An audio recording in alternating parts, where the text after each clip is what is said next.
In the last 20 years, we've had an enormous, unimaginable amount of new information about the human condition come to light. But what you hear about at the gym, what you hear about from influencers online or magazines, or even at the doctor's office, it's based on beliefs from 50 years ago. There are fundamentally new ways to get a signal into your body to put your body in a specific state that you choose so that it will adapt. And you can do it in oftentimes 10% of the time that you think it takes. I know I should exercise 45 minutes today. I also am not going to because I chose time with my friends, or maybe I chose time on Instagram. Like that's entirely possible. And then they feel guilty about it. And there is a way to turn that inherent laziness into a motivating factor. Laziness comes from your cells. It comes from Mother Nature wanting us to not starve to death. So your body, your meat operating system will automatically tell you to do something that's less work. Dave Asprey, the father of biohacking. I'm honored to have this conversation today. I'm super excited. Welcome to the show, my man. Greg, thanks for having me on today.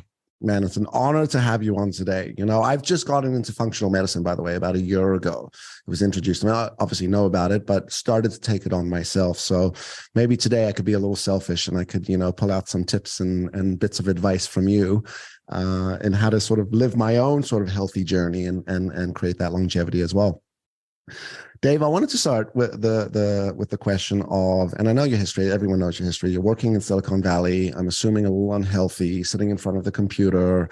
You're doing iOS hacking, and you take that same sort of principle now to the human body, but you had to do this on yourself, right? In other words, maybe you had to sort of be your own guinea pig. You had to sort of experiment with all these nootropics and different ways of becoming healthier.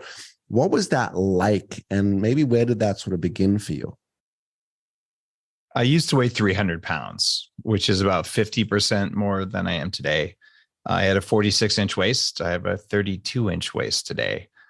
And I didn't like that. I decided I was going to do anything necessary to fix it. But it's not like I was just fat. Before I was 30, they diagnosed me as having high risk of stroke and heart attack. I had crippling cognitive dysfunction. And my career was taking off in Silicon Valley. I was very, very successful. And I bought disability insurance because I'm thinking like I wouldn't hire myself. I can't remember anything. I feel like I'm falling asleep in meetings, but people don't see me falling asleep, but it's like I'm just not in there. And I couldn't figure out what it was. And of course I went to the doctor and they said, maybe you should try to eat healthy and lose weight. And I didn't just try. I went to the gym an hour and a half a day, 6 days a week, religiously. It didn't matter if there were final exams, didn't matter if I was sick, I would just go. And I did that. At the end of the time, I could max out all but 2 of the machines at the gym. I was doing half weights and half cardio. I was on a low fat, semi-vegetarian diet, and I still had a 46-inch waist. I was strong, but I was not healthy. I didn't lose the weight. So I spent 702 hours of my life doing something that didn't work. Yet it's what most of us do when we decide we're going to get healthy. It's also not sustainable because if you have, I don't know, a family and you want to spend time with your kids and you're instead at the gym all the time or at work all the time, and you're not taking care of your community, you're not doing things that take care of your relationships, that's not going to work. Right. So maybe I'd have kept doing it if I got all the results that were promised from going on a exercise more, eat less kind of diet. Mm-hmm. I was sitting at a Carl's Jr. with a group of friends. I'm having the chicken salad with no chicken because there's too many calories in it, and no dressing because there's too many. So I'm like, I'm eating lettuce, and they're eating double Western bacon cheeseburgers. I'm like, wait a minute. I exercise more than all my friends combined, and I eat less than any of them, even though I'm the tallest and the biggest guy here. Maybe it's not me. Maybe it's just not working. It's not a moral failing. It's not an effort problem. It's not a trying problem. Mm-hmm. This just doesn't work. It's a frustration thing. So I go to the doctor and tell him, look, I feel like I've been poisoned. My brain doesn't work. I'm tired all the time. I can barely make it through the day. And the obvious thing is, oh, well, you're probably just eating, Snickers bars all day. And it's actually, I'm not. So the doctor didn't believe me. I told him that vitamin C made me feel a little bit better. And he said, stop, it could kill you, and had no clue about how nutrition worked. I'd already learned enough in my own quest to heal myself. I got pissed and I said, you're fired. When I asked him some more questions and he was just ignorant. And I never paid that bill. Went on my credit report for like 7 years. It was like, did not pay $179 to Palo Alto Medical Group. No, I didn't pay. And I was a computer hacker. I thought, God, if we can diagnose the internet, how hard could it be to hack the human body? And it turns out it's complex, but it's different than medicine. When you're hacking something, you're looking for a specific result. And you don't have to know how everything works to hack into a system, or even how to just break a system, which is what a lot of hackers do. So getting results is different than knowing everything. And when we think we know everything, we're totally wrong. You go back 35 years, they didn't think your brain could change. They thought neuroplasticity didn't exist. I've interviewed Eric Kandel, the guy who won the Nobel Prize for discovering neuroplasticity, on my show. It's that new. Granted, he's 94, right. But still, right? That's amazing. So I just said, I'm working from an old template with stuff that doesn't work. I'm going to do all of the things that might work all at the same time, which is in medicine. They say, well, you can't do that. You need to know which one works. It doesn't matter. If you are exhausted all the time, if you don't have the energy it takes to show up in your life the way you want, if you're feeling anxiety and overwhelm and just a lack of emotional regularity all the time, maybe doing just one thing is a bad idea. You can think about it like this. I'm going to discover bread. So I'm going to bake flour, and then I'm going to bake water, and then I'm going to bake yeast. There's no bread. Because it turns out sometimes you need more than one thing to get your energy back, right? So I started doing that, and I experimented early on with nootropics, and to help me get my brain back. And I ended up trying all the Western stuff that was supposed to work. It didn't work. I've been to Tibet. I've studied meditation with the masters, walked around Mount Kailash. I've studied with different lineages of Chinese medicine, things out of India around breath work, advanced yoga. And I run a facility called 40 Years of Zen that uses neuroscience and brain waves to teach people to go into advanced meditation states in 5 days instead of in 20 years. So like, I'm all into this stuff. I don't care if it's supposed to work or not. I only care if it does work and I can measure it. And that was the birth of biohacking. It was the birth of Bulletproof, which is my largest company in the portfolio that's doing north of 100 million a year in revenue. And so I've been a very successful entrepreneur multiple times. And the bottom line is I didn't want to be healthy. I wanted to feel good, but I wanted to perform better. I wanted that effortless sense. Oh, I can come up with a name for this brand. I can think about a problem, and it doesn't feel like I'm always carrying, a 50-pound bag on my shoulders. It's that effortlessness, that sense of freedom that I was seeking. And a large part of biohacking actually is emotional and spiritual, but none of that works if your cells are gummed up. Right.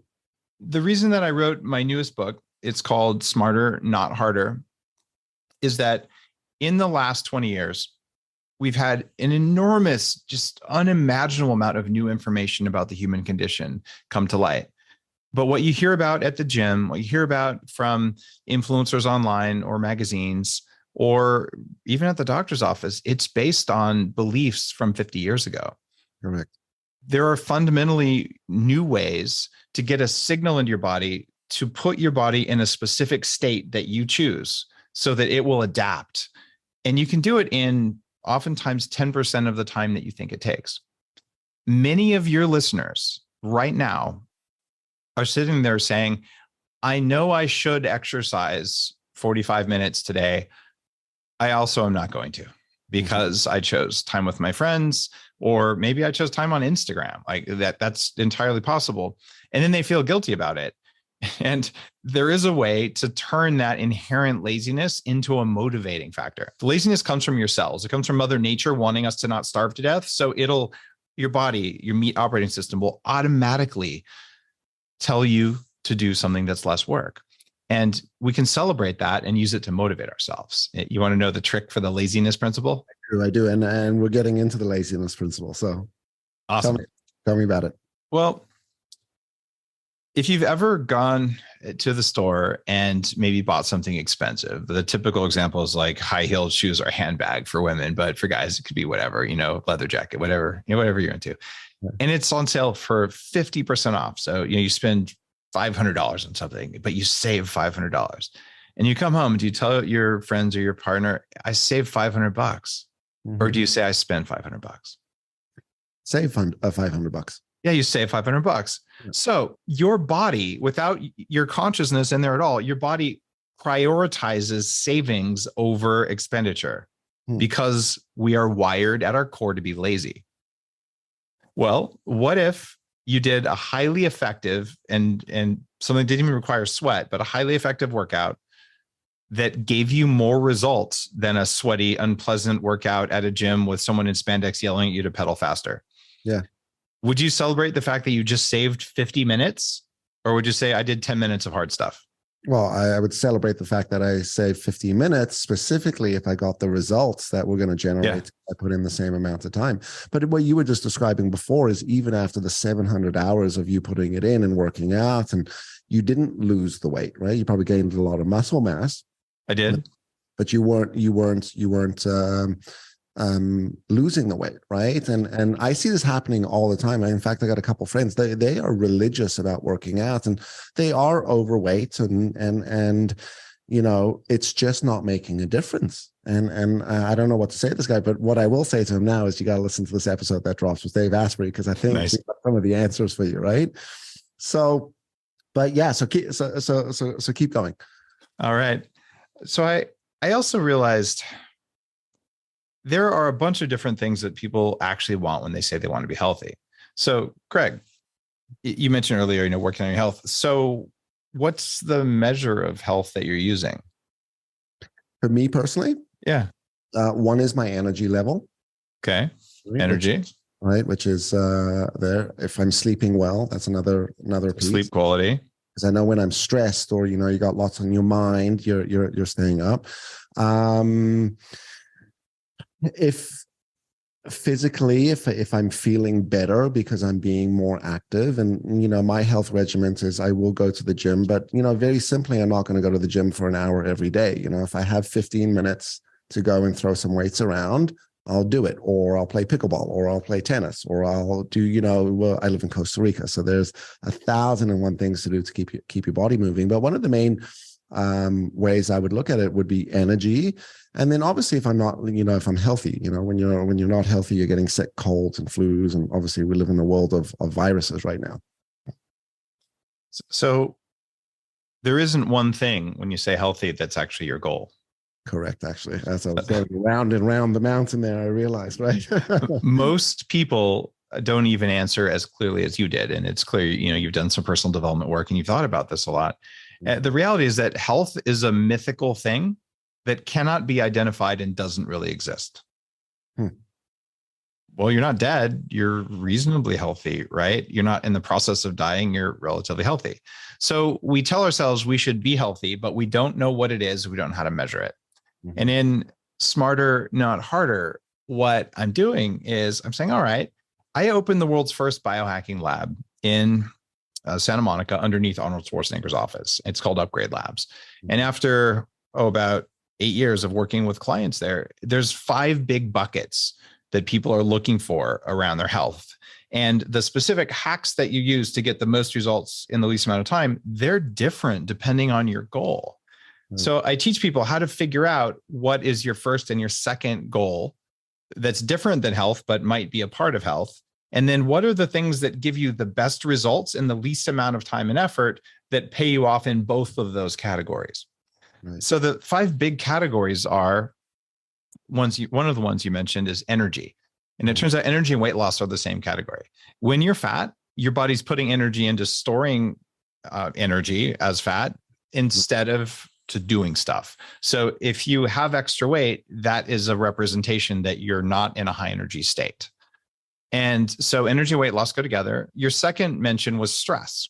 Okay. You want to be able to be better at stress. For the first time in recorded history, when you ask most people why they go to the gym or even what they want around health, it's, I want to lose weight. I want to lose weight. For the first time ever, I want to learn how to manage stress has eclipsed losing weight. That's how stressed people are right now. And the pandemic response from governments around locking people down is a major part of where that stress comes from. But it comes from social media. It comes from basically a lack of control in our lives that didn't exist a couple of years ago and that won't continue to exist if society is going to continue operating the way it's supposed to. Correct. The other goal you had, I would call resilience, but you said, am I not sick? Like if I'm getting sick all the time, I know I'm not healthy. Right. So having resilience is around stress management, but it's also physical resilience. Mm-hmm. The other goals that people have, aside from energy, stress management, and resilience, is they want cognitive function. They want their brain to work better, right? A lot of people, I don't know why I'm putting my car keys in the fridge and I can't remember anything anymore, but it used to work. What's going on here? Mm-hmm. Right? So that's a surprisingly large goal. And other times it's just, I want more muscle mass. And this is important as you age. And also if you just want to look good. And then the other one that comes in there is I want cardiovascular endurance. If you get winded walking up the stairs, you have a problem here. And, maybe you're not able to go for all those hikes just because you just get tired easily. So those are the main buckets. But honestly, if your goal is I want to run a marathon and I want to be full of muscle, those are not compatible goals. Right. If you do endurance training, you drop your growth hormone and your testosterone levels, and you're going to be not muscular. And if you want to be muscular, you're not going to do too much cardio.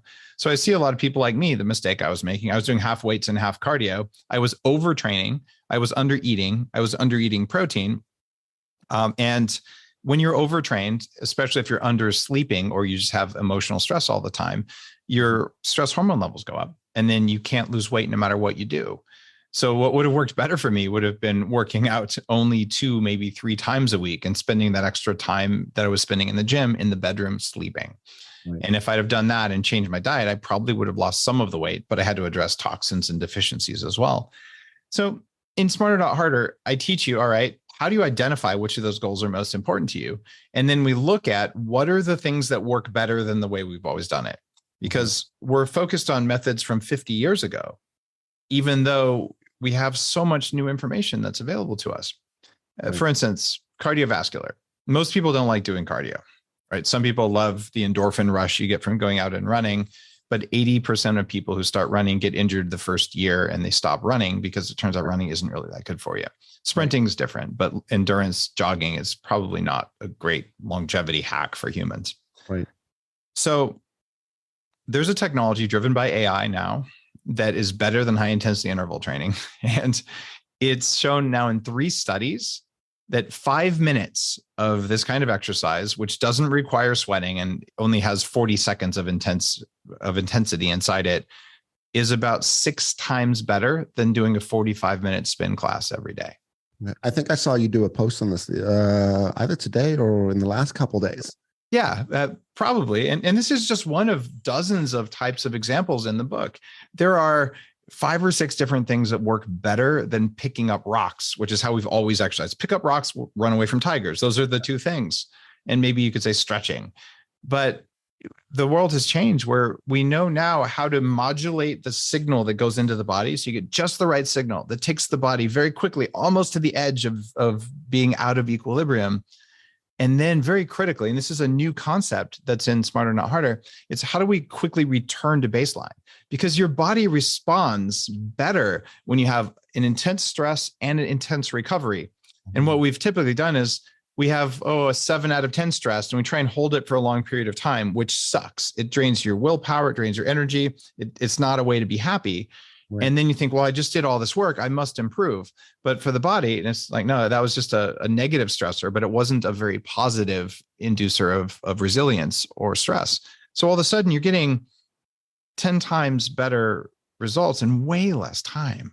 Right. Right. And this happens for almost every type of exercise input you could do. Same thing for things like meditation. Is it possible that you could get more results from one meditation versus another? Yeah, it is. And so I talk about really fast ways to accelerate things like meditation. So if you only had 5 minutes, what's going to work best in 5 minutes? And what if there was a possibility where 5 minutes actually gave you better results than 5 hours of meditation, and you've been doing 5 hours every day thinking you're a good person? That's kind of the equivalent of eating kale to be healthy. Kale's actually not healthy, but you can do it all the time and tell yourself it's going to make it healthy over and over and over. But there's just a better way that's based on how things work. Tell me about kale, because I saw that post also a little while ago, and I was like, I used to eat a lot of kale, right? Under the perception of like, gotta eat kale, right? Kale chips and kale salads. So why is kale so bad for you?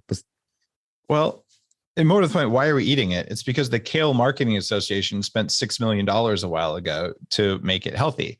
So until about 2003, the number one buyer of kale in the country was Pizza Hut because they put kale on their salad bar around the salad to make it look pretty. Mhm. And Yeah. suddenly they're like, oh, what if we could convince people to eat this stuff? So the problem with kale and spinach also, which is better, actually it's eaten at least as much as kale these days, is that they're high in something called oxalic acid. And in Smarter Not Harder, I teach people about, hey, what are the things that limit your performance that do no good for you? Let's stop doing things that are putting friction into your life, because then all of the things you do to improve yourself work better because the brakes were off when you were driving.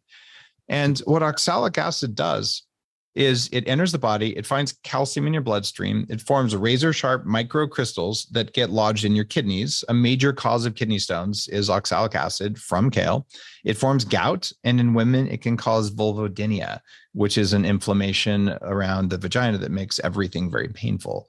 So we can handle a small amount of oxalate in our diet, but when you overload yourself with kale and raw spinach, it causes these. I remember I went on the Joe Rogan show, I think like 2014 or something. I'm like, Joe, you're telling your guys to eat all these raw kale smoothies. Oxalic acid is going to cause problems. Here's, if you wanted to eat that stuff, you could cook it and drain the water and add some calcium and all these things. And then it was like 7 years later, he finally, it's like, I had to quit eating kale. The oxalic acid was causing all my joints to hurt. And then Mike Tyson came on and was like, killer kale. So we're waking up to this, but it doesn't taste good.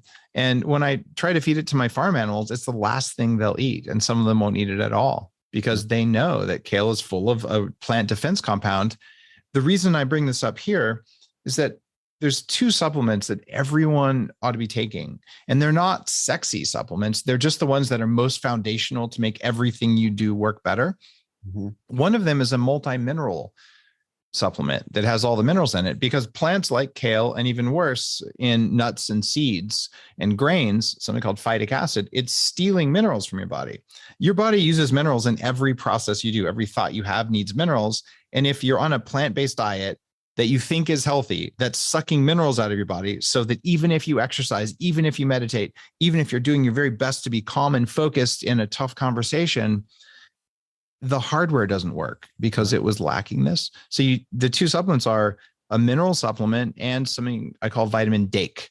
That's DAKNE. These are fat soluble vitamins that control how minerals enter your cells. If you do those two things, then you should spend your money on other sexy supplements and all that. But those are foundational, and they're missing from almost everyone. Right. Right. You know, I noticed that actually because I live in Costa Rica, and the water here is so rich in minerals, right? I mean, you've got what's so incredible about this place is the biodiversity, but like I've over the last year, I'll tell you, I felt different. I can't describe it besides just feeling different. But as you were just describing, putting minerals back in your body, that was the one thing that was most likely missing from Canada. And, you know, my wife came from a vegetarian family, so we did eat a lot of plant-based, and her father is a vegetarian or plant-based chef, and he's incredible, but and it's flavorful. But, you know, this also describes why you would look at some people that were plant-based and they don't look healthy. As you said, they meditate and they are doing the plant-based thing and they're doing all these things, but they don't look healthy.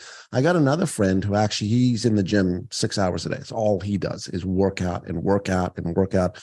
He doesn't look healthy either. He looks extremely stressed. His body looks stressed. His face looks stressed. And, you know, you could also see it affecting some other areas of his life. So, DAKE I love, right? Vitamin D, A, K, and E. I'm definitely getting that in. I'm also going to get rid of the kale plants that I just planted in my little farm back at the house over there. You know, here's the deal. If you want to throw a piece of kale into soup, who cares? Right?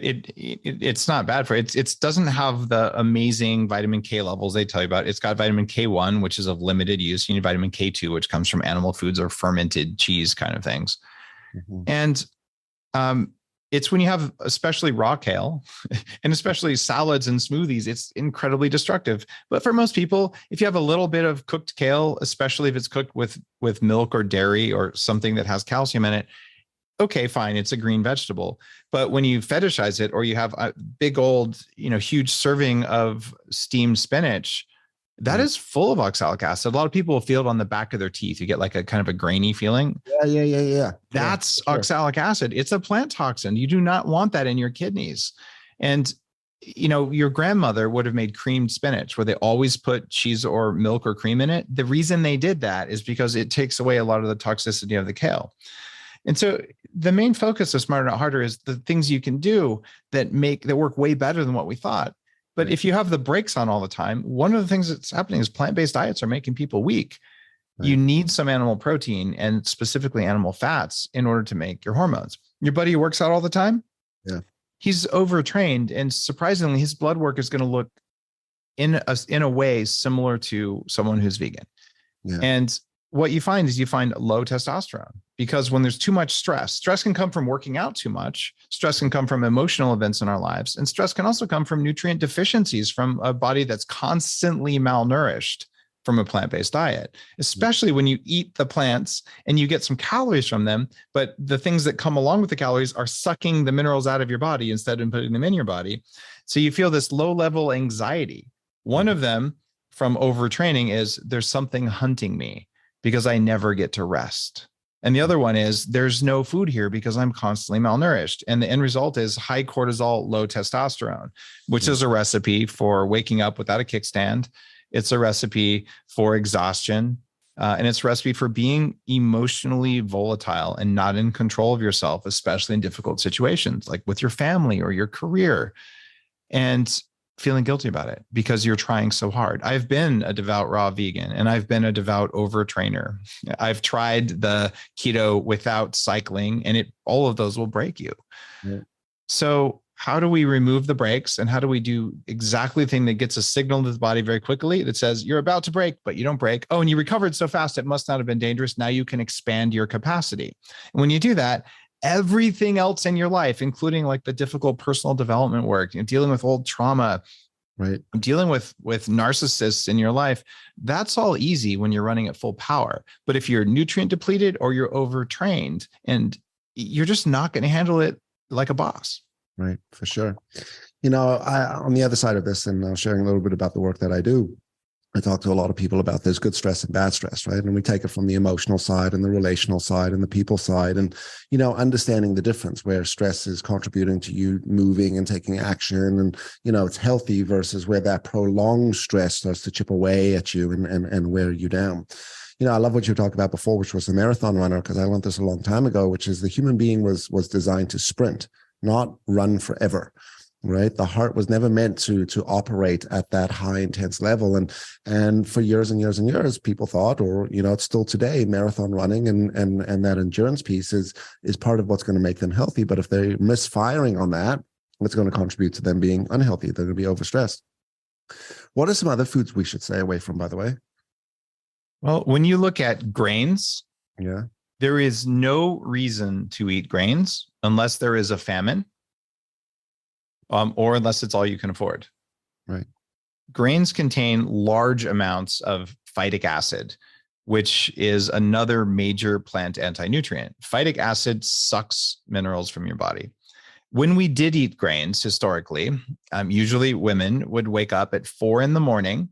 and they would knead the bread and they would ferment the bread and it would rise. So then they could bake the bread and everyone else would wake up. And it was actually a huge burden on women. Well, the reason that they were doing that was that fermentation is a way to reduce phytic acid in grains. Farmers know about this because they control the amount of phytic acid in corn and in soy and in grains when they feed it to chickens and cows and other things, because if there's too much of it, the cows break their bones and they don't grow. So they're controlling for this, but in humans, we don't control for it. So when you eat a rice cake, it's exceptionally high in phytic acid because it wasn't cooked properly. But if you were to eat white rice that was steamed, there's not very much phytic acid in that. Mm-hmm. If you're eating raw nuts and seeds, if you eat a couple of them, it doesn't matter. But if you eat handfuls of it the way a lot of paleo people do because they're healthy, it's going to mess you up. And if you live on lentils And if you live on brown rice, which is much higher in phytic acid versus white, and a lot of things that people think are healthy, beans, these things are sucking minerals out of your body left and right. And it's one of the reasons plant-based people don't look healthy. And in fact, they're not healthy when you look at their blood work. Right. And that's one of the key things to biohacking, is making sure that you got the right balance of minerals in you. It's so critically important. And people say, but this Irish sea moss has 100 minerals in it. Like, well, yeah, but Irish sea moss pokes holes in your gut lining and shreds your gut. So you're not going to be able to absorb those minerals, and you're doing more harm than good.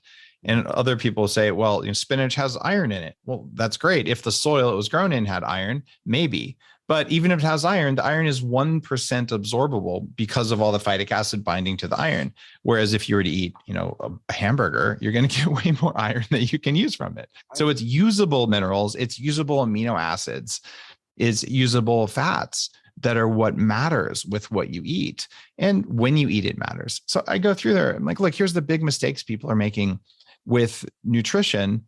And here are the vitamins that you're certainly deficient in. And if you just get sufficiency in those with mineral supplements and DAIC, and I have all the cognitive enhancing and things like that for different goals you're looking for. But the big line is everyone needs those two. Right. And if you do that and you say, you know what, I'm going to motivate myself to exercise because I know the exercise I'm using is 3 times better than the old way. So I saved 20 minutes in this workout, and you motivate yourself with the savings instead of with the effort. It's actually easy to exercise. It's a major motivational hack to do it that way. It's amazing. It's amazing. Sorry, I got something in my throat. So it was probably kale. I've been coughing on the side. That's all right. Back to cognitive ability. What can we do to boost that? What would be some foods or things that I could sort of start to introduce into my life or diet now? Well, cognitive function, the number one thing you can do is, I'll let you finish up. I'm good. Sorry. Okay. No, that's all right. It happens to me too sometimes. With cognitive function, the number one thing you can do is learn how to sleep better. And I talk about sleep hacks in Smarter, Not Harder for that reason. If you get higher quality sleep, even higher quality sleep in less time, what you end up with is a brain that works when you wake up, and you end up with better hormones. You have lower cortisol, hopefully lower if it was high. Lower cortisol is not always good if it's too low. Right. But when you do that, you wake up and your brain works much better. So it turns out it's quality, not quantity of sleep is really the best smart drug you're ever going to find. After that, surprisingly, if you're not exhausted and tweaked, intermittent fasting improves cognitive function in a major way. And I've written a whole book. My last book is called Fast This Way, and it was the New York Times bestseller, teaching people that fasting is not the same every day, and it's not the same for everyone. So on a day when you're feeling good, you might do an 18 or a 24-hour fast. On a day when you're just a little bit tired, you might only go 12 hours without food. So have dinner and then just have a late breakfast and don't eat a midnight snack, and you'll actually have done a small intermittent fast. That improves cognitive function in a massive way. Having protein and fat for breakfast is amazing when you do decide to eat. Having fruit and carbs for breakfast is a way to set yourself up for brain fog and tiredness all day long. Have those for dinner when you have them. And not snacking also is a massive cognitive enhancer. The foods that help you rebuild your brain are low mercury fish, especially fish eggs, like you would get from Ikura, or even egg yolks, but they need to be soft cooked egg yolks, not hard boiled. And when you do that, you get a lot of something called lecithin in that helps the brain and the hormones enormously. So from a food perspective, those are your best bets. For enhancement of cognitive function, well, there's nothing like good old fashioned black coffee.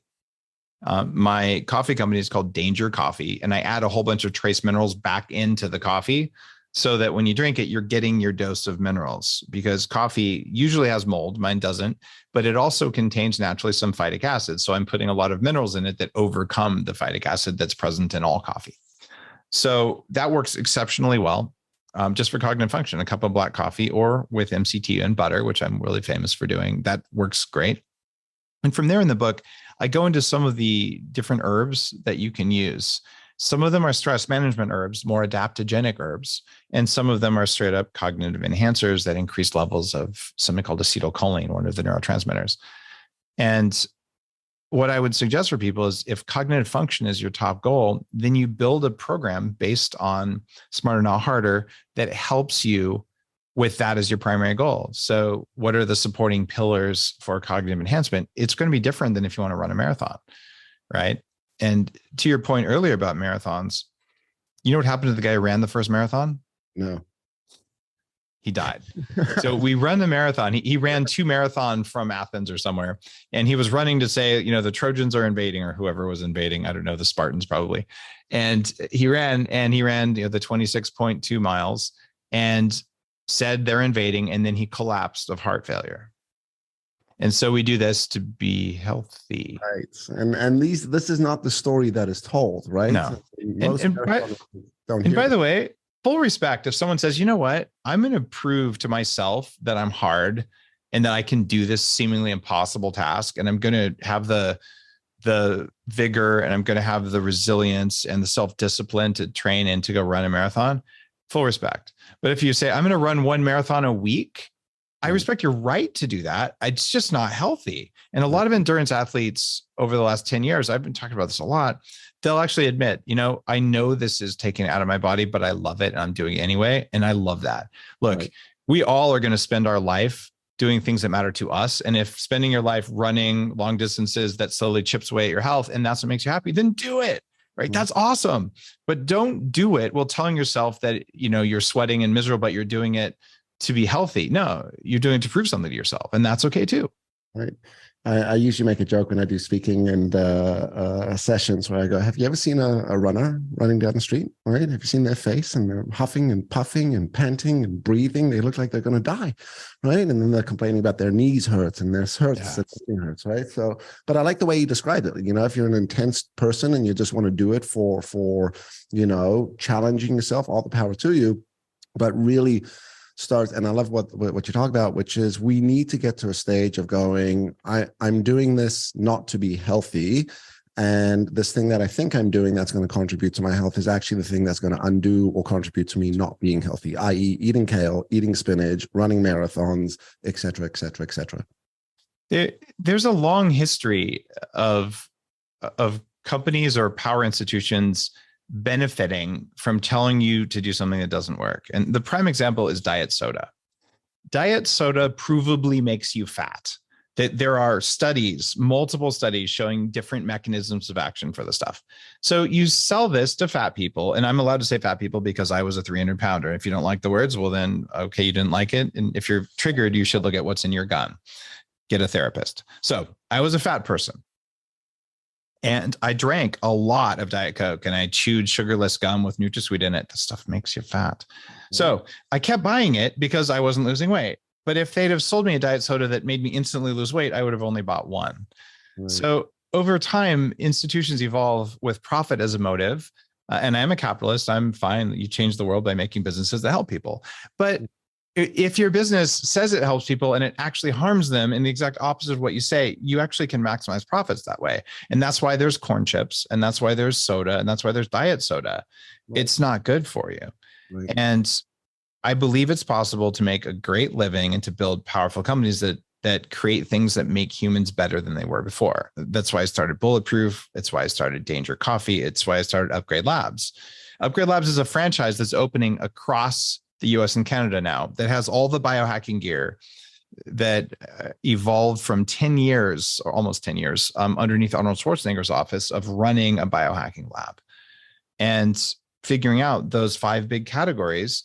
And you can go to ownandupgradelabs.com and you can start a franchise in your town where all the tech that gives people the most results in the least amount of time is present. So they could go and get a local gym membership, and they could do that 6 days a week like I did, or they could come in for 2 half-hour sessions and get incredible results. And I just think that our time on earth is precious. And if you're wasting it doing stuff that doesn't work very well, instead of parenting, instead of being a great partner, instead of sitting down and concentrating and doing the hard work so that you're a better human, I just don't think it's okay. So I want to fix that because I spent enough of my life doing stuff that didn't work. It's amazing. And I'd also say for people who are still thinking about your marathon comments, If you really want to prove you're hard, sit for a 10-day Vipassana where you're in complete silence. This is a meditation technique. It's actually slower than some other ones, but it's a lot better than meditating for 10 minutes every day for 20 years. You sit for 10 days in complete silence at a Vipassana facility, like a meditation environment. Right. You will have to face your inner demons when you do that. It's incredibly difficult. So you could say, I'm going to go push myself to be in pain for a little while every day, and then so I can push myself beyond my limits. That is a lot less scary than sitting there and having to face your inner demons and work it out. Right. So in my world, the world of biohacking, you look inwards if you want to prove to yourself what you've got. You don't just go beat yourself up physically. Right. Is that the spiritual side of it's a spiritual side. And it's a part of Smarter Not Harder. In the book, I talk about spiritual techniques. Look, you could sit and I encourage you. You could sit for an hour, cross-legged or not, and just meditate. The very basic stuff where you could sit there and om the whole time. And there's endless ways to do it. But if you look at what puts your brain in these states in the fastest amount of time, well, adding breath work would be really, really powerful. Like I just interviewed Sri Ravi Shankar, who's a spiritual leader. 50 million people do his breath work every morning. And I did it every morning for 5 years, and it takes 10 minutes. And it's just better to do a breath work and meditation practice than just meditation practice. But a lot of people don't know that. They're still trying to meditate. But meditating is better than not meditating. So what are the different things? And I go through 5 or 6 different very affordable technologies that just make you a better meditator faster so that you're more in charge of you. I don't want anyone who reads Smarter Not Harder to waste 1 minute of time that they're spending on improving themselves. You should get the maximum returns on any effort you do. Otherwise, like, why are you here? Right, right. I think that's the one thing you're talking a lot about is time, right? It's the most finite thing. It's the thing that we need to grasp on the most. And I surprisingly don't think it's time. I think it's energy. The reason is that I was so tired when I had chronic fatigue in my 20s that even if I had time, when my energy was gone, I would just sit there and maybe take a nap. So if you have tons of energy and no time, you can use the energy to make money to buy time. Right. But if you have time and you have no energy, it's useless. And if you have money and no energy, you will spend all of your money to get your energy back. And I spent well over $1 million getting my energy back. I shouldn't have had to do that. And I'm grateful I was able to do that thanks to an early career win in my life. But if I had not had the opportunity to do that, I would probably be on disability and be completely useless right now. Right. And that was the first question I asked, which was, what was that psychological journey like for you? Having to go through all of these things. And I'm sure there were things that weren't working and things that were working. And, there were sort of ups and downs, peaks and valleys and going through that experience. But the outcome to it is obviously the answer, right? Well, the outcome is part of the answer, but there's a feeling, and I think a lot of listeners have this more than most talk about. Imagine if you're in a car and you're driving and the car is starting to slow down. So you push harder on the accelerator, and it speeds back up. And pretty soon the accelerator is all the way to the floor and the car just keeps slowing down. And you're like, you can push harder, but there's no more pushing left. No matter what you do, it doesn't go. And it's just slowing and slowing and slowing. That's how I felt every day. Like it didn't matter if I bit my cheek until it bled in a meeting. I was just not going to be able to pay attention. It just didn't matter how much I tried. It was not a moral failing. It wasn't a lack of willpower. It wasn't a lack of trying. It was a lack of biologic energy. It was a hardware problem, right? Not a software problem. Right. And when you reframe your failures, even some things where you're saying, how could I have done that? The reason you did that is you were so low on energy is that your brain didn't allow your more adult human parts to kick in, and you were operating on automatic meat operating system things. And let's face it, your meat operating system, it's mean. It runs on 4 rules that all life does. Right. And we can talk about these 4 F words that are a through line in my work. Yep. The first thing everything alive will do, whether it's a single cell organism or, a zebra, it doesn't matter. Number 1, run away from, kill, or hide from scary things. It doesn't matter if they're actually deadly. They do it. A deer, they hear a sound, they run. It doesn't matter if the sound was a tiger or you, they run. because they learned and they put all of their energy, and we do too, into something that's scary. And once that happens, our mental ability to respond goes away, and our body responds before we have time to think. Correct. And we're in that form. Number 2 is food. So fear and then food. Food, we put 5 times more energy into what we're going to eat than is necessary. We worry constantly about it. We think about tacos. A study I found shows about 1/3 of our thoughts are about what are we going to eat for our next meal, unless you've got control of that. So fear food. The other thing is we put about 3 times more energy than is necessary into, oh my God, if I don't have sex, the species will end. Right. So that's the other F word. Do you know which one that is? I think so. I use it a lot, right? Yeah, fertility. That's the one you were thinking of. Fertility. So yeah, that one. Right. So those are the big 3 that take our energy. And after we do those, the 4th F word is friend. And all life does this. We support our species and other species, and we support the world around us, right? But if you are low energy, you only have enough energy for maybe fear and food, and maybe on the weekends, a little bit of the other F word, but you don't have time to give back to the world. But when you crank your energy production up and you do the personal development work, which you talk about a lot, to turn your fear down, because what if nothing is scary unless it's actually dangerous? What would your world look like then? Completely different. You'd be able to go up and you'd be able to ask her out. You'd ask your boss for a raise. You'd start a company. You tell that person to fuck off when they need to. Oops, am I allowed to say that on your show? I hope I am. Use the F word as much as you want. All right. Bio says Greg's going to drop the F word a lot. Right. And in fact, that's why Danger Coffee is called Danger Coffee. It's going to give you so much energy. Who knows what you might do? Like you might do something great, right? Because you can be in a peaceful state because you're powerless and weak and tired, or you can be in a peaceful state because you're incredibly dangerous and you're peaceful and kind. And I want to be that. And I want to surround myself with a world of people who are all exceptionally dangerous, because who knows what they might do? They're going to do the right thing, even when it's hard. Correct. So you have to have that capacity. This is amazing, Dave. Dave, I've been very quiet this episode. I've been taking it all in and listening. If I had another several hours with you, I would also be just as silent. Oh, thanks, Greg. You're absolutely brilliant, bro. And what you've done for the world and for people is extraordinary. The show is the Better Human podcast. And by definition, you're the dude or one of the dudes that's contributing to other people being a better human through your own experience, exercise and learning. And, I talk a lot about this, which is one of the greatest things that we can do in life is teach, right? We teach as parents, we teach as leaders, we teach as spouses. The way we teach, the most impactful way we do it is through role modeling the behavior, doing it, right? Actioning it. And what you've done is you've created the path, but you created the path by creating it, just walking through that grass field, and eventually people started to follow, and now there's a path, right? That's how this path got created. And, I'm a fan of your work, and I think it's so important. And, just thank you for doing what you do, man. Greg, I sincerely appreciate that.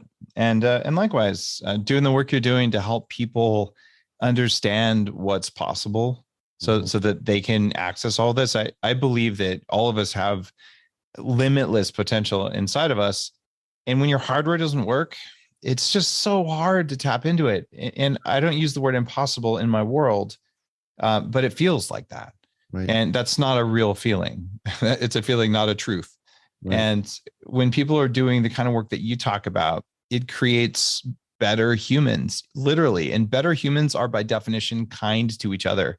We're nice to each other, and we resist stupidity in the world around us because we can see it, because we're not so tired and weak all the time. So we're on a joint mission there to build people who are aware. It's amazing. And I love the way you redefine time to energy, because you're 1,000% right. It is about that. Thank you. And making sure that it's there. At the end of the episode, we come to the most important question, which I think you've answered in several different ways, but I'll ask it anyway. What do you think we could all do to be better humans tomorrow? Well, there are so many things, but I'm going to say, get better sleep tonight. And if you just did more sleep in less time, you would do it. And it's a very simple answer. It didn't cost you anything, but there are many techniques to do it. And I have an ask as well for your listeners, Greg. Guys, if my work has been useful for you over the years, I would sincerely appreciate it if you picked up Smarter Not Harder.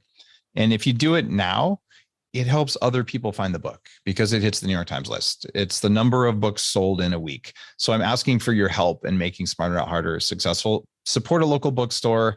Get the Audible version that I'm recording for you. Any way you like to consume it, but buying it now makes a difference to me, and it makes a difference to other people who are going to see it because you did that. And leaving a review is even better. So thank you for your support.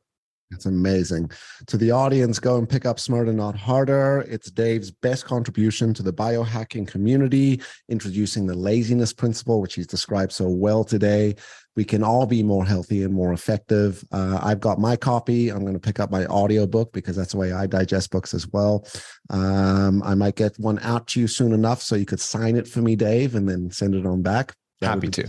Super, super, super cool. And to the audience, if you like today's episode, don't forget to like, don't forget to subscribe, don't forget to share. If you're not following Dave Asprey, go and follow him.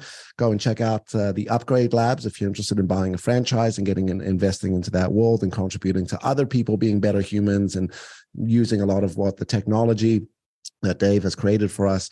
It's probably an awesome opportunity for you. Go and check that out.